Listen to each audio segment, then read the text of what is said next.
এ ঘর ভাই, হ্যাঁ এটি কি করিস তুই? কি আর করবো দে, পরিষ্কার করবো লাগা দিছে ঘাস তুলা। পরিষ্কার করবো না? তুই ঘরে যাই থাকবো, তুই পরিষ্কার করবো না? তোর কাবা জাত আছে নাকি? দুনিয়া শুনেছি যে ব্রিটিশের বলে বিয়া দেয় সৌ শহরের বাড়িতে, আর আমার বাপ মা বিয়া দিচ্ছে শাহর শহরের কাছে। ঘর যাই থাকবা, কখন কি কয় করতেই থাকি। এর মতো গ্যারে আর যেন কেউ না হয়। বাপে দিছে তো তুই কি মরদ লয়? তুই এটি পরে আসু কে? আইদা হলা তুমি কও, যদি আমার বাড়িতে আমি থাকনো নি তাহলে তুমি শালা সম্বন্ধে আসা, তুই টাকা সব করতিন, এটা কি শোনা করবে? লাগলো না নি। কি করবে তুই? তাহলে কত বড় জ্ঞান আমার বাপ মা বায়না দিছে। আর চাচার রোড বসতে খাই খাবা কি? এখানে ঘাস বেচা খাবো না? তুই খাবো কি করে?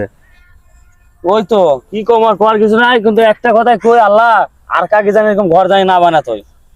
শালা সম্বন্ধে তুই টাকা সুধীর ভাই সবই কয়। আলসামু করবু, পরে রোড বসতে খাবার আসবু, আর তুই টাকার করবে না ইয়া করবে, আপনি আপনি করবে। খাটাই খাই রে ভাই, খাটা খাইতে নিজের বাড়িতে খা, দেখ মনে কেঙ্কা মরত তুই। আর বিপদে পড়ে নিজের বাড়িতে তো খাবার না তুই, ওই এখন কবেই শুনে লোকটা থাক। যাও, তোমার সাথে কথা কর, সময় নষ্ট করা যাবে না, একটা পরিষ্কার না করলে ভাত দেবে না রাত্রে।